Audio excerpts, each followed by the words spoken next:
So I don't know where you start something like this, right? It's so we're doing a couple podcasts, and it's really exciting. And you know, 316 Creative Works it's a production company that I felt like needed to be started because I saw a lot of companies, a lot of entertainment production companies trying to move together for one thing. And that they were trying to tell the stories of God, but seemed like they were going about it in different directions. They were all moving in the same place, but from different areas. I wanted to start a production company that independently partnered with artists, businesses, and churches to try and, like a shoelace, kind of pull us all together so that we all can move forward from the same place in the same direction. And so Faith Theater Company started 10 years ago, and I think they've done a lot of great work in a live, larger space. 316 Creative Works started a little bit smaller, a little bit more independent. So our first production that we wrote and that we started was a one-man performance called The Gospel According to Joe. Now this was me, writer and performer, produced by Esther, kind of envisioned by Frank Pullen, a good buddy of mine, director from college, and then stage directed by Kelly. That thing went really well for a number of years, and then different life things happened, which we'll talk about later. But today, because of COVID, you can't get more than like 5 people in a small room. So I wanted to see how could we keep doing what we do just on a smaller level, and maybe it'll actually impact a larger audience. So we started thinking, well, maybe you could do stories or live readings or voiceover work. Trying to get into voiceover work again, or hey, let's do some podcasts. So 316 Creative Works has decided that we're going to do some podcasting and see what that's like, because nobody's ever done a podcast before. It's really kind of ridiculous to get into podcasting right now. But here we are. We're doing it. We put some money into it. We put some thinking into it, and we've done some things. So we've got a couple podcasts in mind, and one that's really exciting is a podcast called True Life Crimes of the Bible. Huh? How cool is that? I love it. Like from sex crimes, like SVU, right? In the Bible? Yeah, there's some of that, and there's murder, and there's lots of lying and greed and cheating. So me and a couple people are going to sit around, and we're going to kind of unpack one crime at a time. Another podcast we're toying with doing is something called At the End of the Day. So it's just talking about relevant topics that are the most important, right, at the end of the day. Another one is called A Seat at the Table. And that's where 2 or 3 people sit around and they talk about a topic and maybe how the church views the topic from a biblical worldview. Right? We all deal with the same things: COVID, political unrest, racial unrest in America, health and sickness and brokenness. We all live in the same world, deal with the same problems. So what's the difference? Why do Christians look at the same topic from a different angle, maybe? And so maybe it's a way that we can explain the biblical worldview on a thing. But one of the things that I'm most excited about is a show that we're starting called Talking With. And Talking With really is kind of like a Charlie Rose type of sit down at the oak table and just have a conversation with another person about their life and what they have done. And the concept really is simple, is that God has written a story. It's called the Bible. it's the greatest story ever told, whether you believe it or not. If you've read the Bible, if you even understand what the Bible's about, it is the greatest story ever told. And I don't think that God is still writing the Bible, but I do think that he is still writing God's stories in the lives of people. And a lot of those stories just aren't being told. So let's be honest. A large section of the world is biblically illiterate, right? I mean, there's a lot of people that just haven't read the Bible, aren't reading the Bible, have never read the Bible, don't know much about the Bible.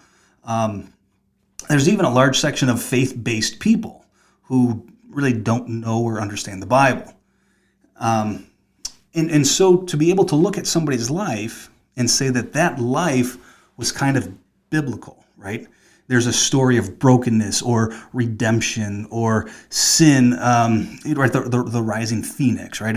Or beauty for ashes, those types of things. Or people that have had a steadfast life in their faith. People that have overcome huge challenges. Those things are interesting to me, and I think that those are stories that need to be told. So I would encourage anybody, if you feel like you or somebody that you know, a family member, friend, somebody that you have a relationship with, would be a good guest in talking with. If you feel that they had a pretty incredible life story or a segment of their life needs to be told, I would ask you to reach out to us, 316 Creative Works, or at 316podcasts@gmail.com. So that's the number 3, the word 16, the word podcasts @gmail.com. So let us know. You can always call me directly at my office. It's the only podcast that's going to give you my direct office number. That's 219-322-1245. 219-322-1245. I'm so excited to be starting this. You can't do these things without friends. And so just so that you and everybody knows that this is creatively produced with one of my dearest, best producers in the world. Her name is Esther. We also have another producer and a sound engineer. He's a kid by the name of Justin, who really knows how to focus lights and turn things on and turn on the doohickeys and the whatnots and gets it all dialed in.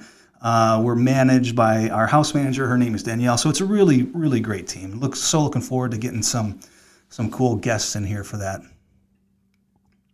I'll be quite honest with you.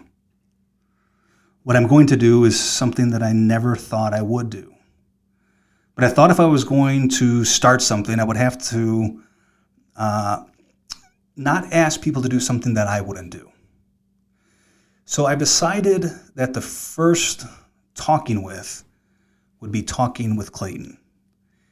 Again, it's not something I want to do because when you're in the hot seat, you get kind of hot, right? And there's a lot to talk about and a lot to unpack.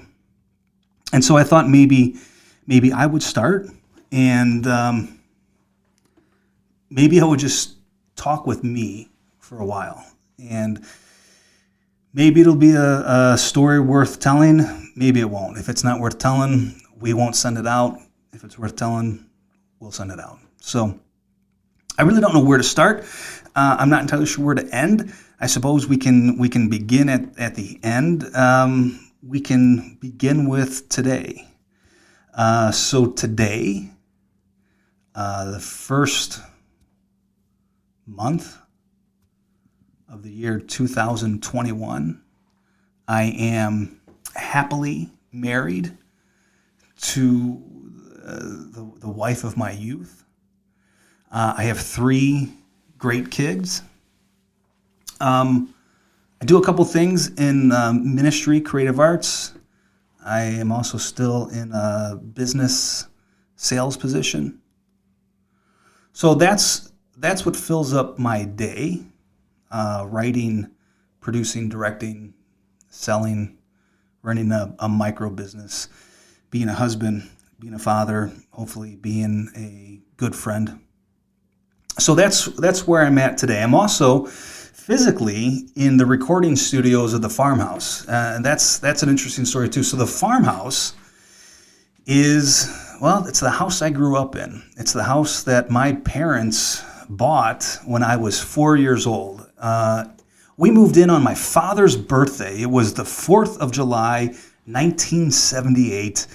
I was 4 years old, and my parents moved across the border. We lived in a little town called Sauk Village, Illinois, and we moved to Dyer. I don't know how old my parents were. It wouldn't take me long to figure out, but it must have been in their late 20s or early 30s when they bought this house. So the house has a little bit of a history. The house was built in 1898. So it's 122, 23 years old. The incredible thing about it is originally the Frank Kyleman house.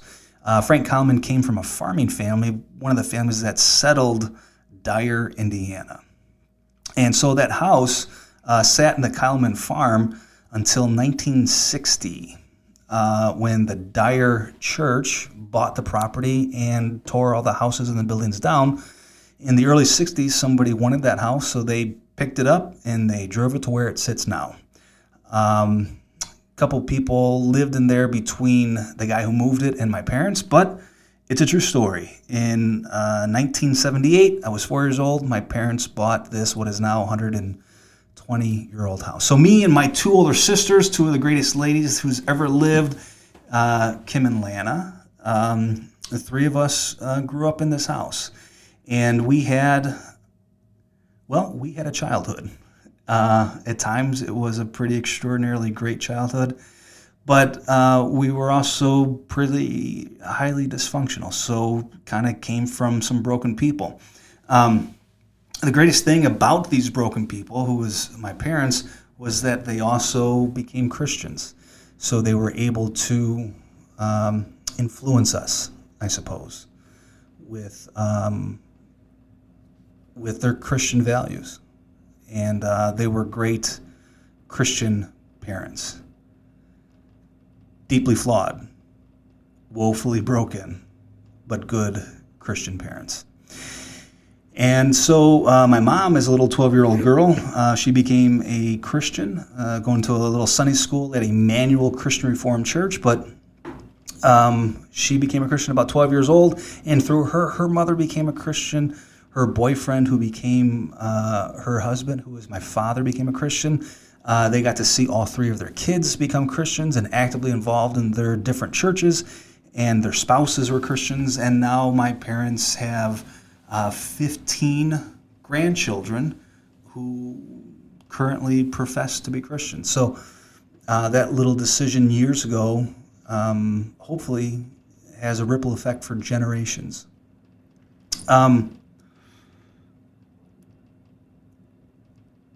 I suppose one of the things that changed in me was at a very early age. My mom kind of always said that she wanted me to be like a Joshua, right?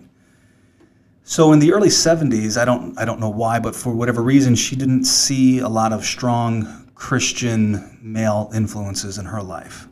And so when I was born, she was afraid for me. She was scared that I wouldn't have any strong Christian male influences in my life. So she prayed over me, and she asked me to be like a Joshua. And so I always kind of identified with Joshua. For some reason, at 6 years old, I felt, I'm going to just call it what I felt it was. At 6 years old, I felt the call to be a preacher.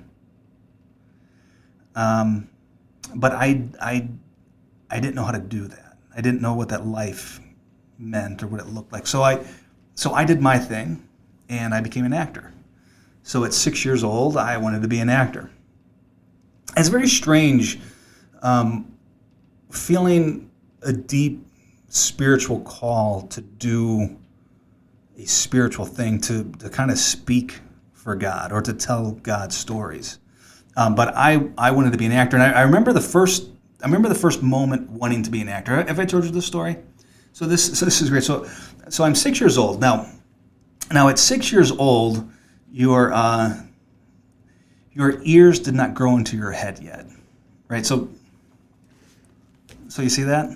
My ears look normal now, right? But when I was 6 years old, I had what they call Denton ears. So I had really, really big ears. And in first grade, I was 6 years old.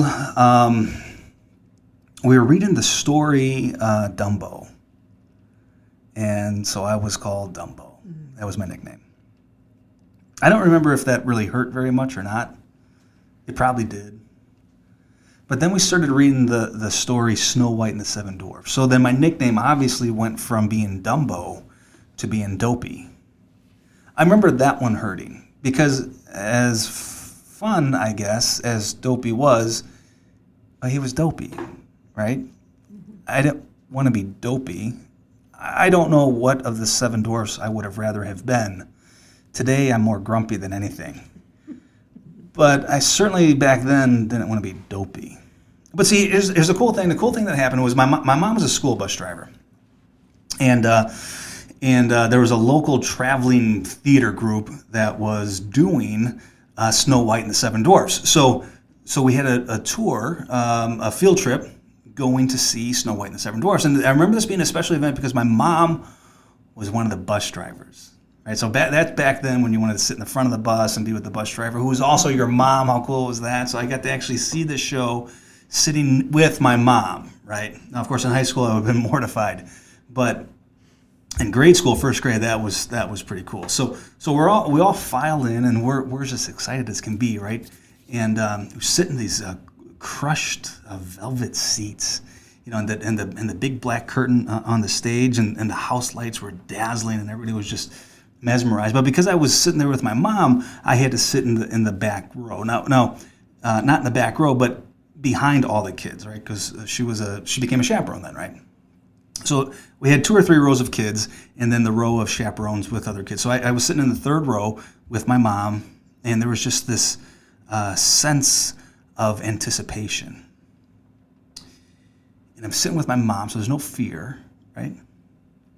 And the house lights go down, and the stage lights come up, and the curtain opens, and out comes the most beautiful Snow White I've ever seen in my life, and she just sings like a little canary, singing bird, singing thing, and it was just so great. And then comes 6 of the 7 dwarfs. They just bound on stage with this little energy, and it was so cool and so funny. And then last but not least, Dopey takes the stage. He does a little fall and a roll, and I'm going to tell you, Dopey stole the show. He was the funniest thing that ever happened. There's justice. And so as soon as Dopey comes out, and he rolls on the stage, and every one of my classmates turns around, and they point at me, and they laugh, and they say, "There's you, Clayton. That's you. You're Dopey." And I said in that minute, I said, someday I'm going to do that. Someday I'm going to be on stage. Someday I'm going to make you all love me. Someday you're all going to laugh at me. And so out of that brokenness came my desire to be loved, right? Mm-hmm. So it's very strange what God planted in my heart, called me to be a preacher. At the same time, felt a desire to be an actor. So I did what I wanted to do. God did what he had to do. And today I'm now kind of a preacher in the skin of an actor. So I write and direct and produce and I act and I perform and I publicly speak, all kind of through the lens of how a preacher would talk to an audience. And so I've done Sex, Drugs, Rock and Roll, and I mean that literally. I did Eric Bogosian's play, Sex, Drugs, Rock and Roll, but I did all those other plays, and I just don't know that I can do that anymore. I mean, we're sitting in the shadow of the greatest theater city in America, and so if you want to go see a great show, Second City, Steppenwolf, Goodman, any other of 100 storefront theaters in Chicago. Let's go. I'll buy. I'll drive. Let's go see a show. But if you want to see or hear something that creatively communicates the gospel of Christ, a new and a fresh and a fun and an edgy, sometimes funny way to tell God's stories, that's what I prefer to do more than anything in life right now. So that's kind of the trajectory I was on. So, right out of high school, I went to college for a couple of years, but then I decided, boy, if I'm gonna do this acting thing, I'm gonna have to really go for it. So I transferred to Columbia College, and I graduated from Columbia, and I actually had a pretty decent career early on. I got an exclusive contract with the talent agency pretty quickly, and things were really going. A lot of voiceover work, a lot of theater work, some commercial, film, radio work, but I committed the unpardonable sin. See, I got married, and that saved my life because I was on a very dangerous trajectory. So I was that kid who had just graduated from art school and was a professional actor, and I was doing the late night shows and the late night bars. So I remember being in a show, and the director I was working with had said something about going to a Christian school, and I said, "Oh, hey, I didn't know I'm a Christian too." And she said, "Clayton, I never would have guessed in a million years that you were a Christian." And I thought, "Oh, I've been doing something wrong. This isn't right." So, I'd been married for a year or two. My wife and I started going to this little church, and I just fell madly in love with this church. It's kind of just a new and a fresh way of doing church. So my wife and I got pretty involved pretty quick, and pretty early on joined their new drama team. And through the years, that drama team grew and turned into something really special, something that we were really proud of, from some of the founding members of that drama team to some of the last actors that we worked with. And as the church grew, we grew and became more kind of prominent in the worship stylings of the church. And so things were really great, but something bizarre happened. I remember this was the 1st of October, 2017. So I woke up with like a calf muscle cramp, right? My left leg, just my calf was kind of cramped up. You'll wake up sometimes with a Charlie horse, right? So you walk around, you drink some water, eat a banana, whatever you're supposed to do, and then you go back to bed. But this Charlie horse was not going away. So that was a Monday. I had to do a show or a performance at a local church, my church, that Friday night. And so I was just walking around on this Charlie horse all week, and it was just so painful. But Friday, I felt like Friday afternoon, I felt like a sharp knife, like in my shoulder blade back here. And finally, at the end of that performance, I wasn't feeling well. I could hardly breathe. It was just kind of a bad night. My wife and son came home from seeing a show in Chicago, and they woke me up. I could hardly breathe, and I finally decided about 11:30 at night on October 13, 2017. Let me say it again. It was Friday the 13th.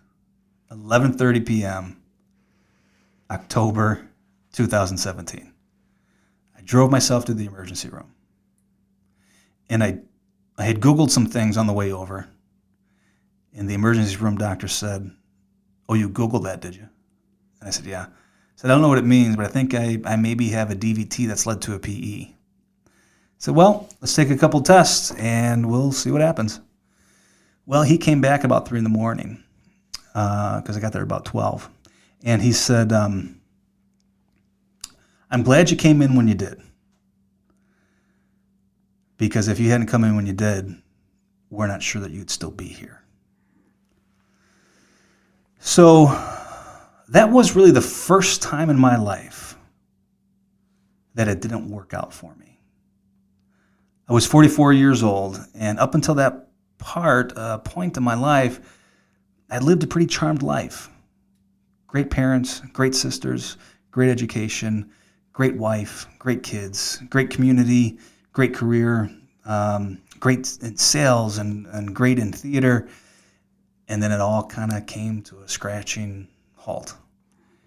And life, as we all knew it, was over. And so that really is our first episode of Talking With 316 podcast for the production company 316 Creative Works. Hey, this is Clayton from 316 Creative Works talking about our podcast. Listen, if you like any of this stuff that you saw or you heard, I'm going to give you a couple places where you might find it besides coming in live to the Farmhouse Studios. There's a couple platforms you can find these on. So you can check out Facebook, YouTube, Spotify, Apple Podcasts, Google Podcasts, iTunes, and SoundCloud. So for the cheap seats in the back there, let me say this one more time. You can go to Facebook, YouTube, Spotify, Apple Podcasts, Google Podcasts, iTunes, and SoundCloud. You can find it under 316 Podcasts.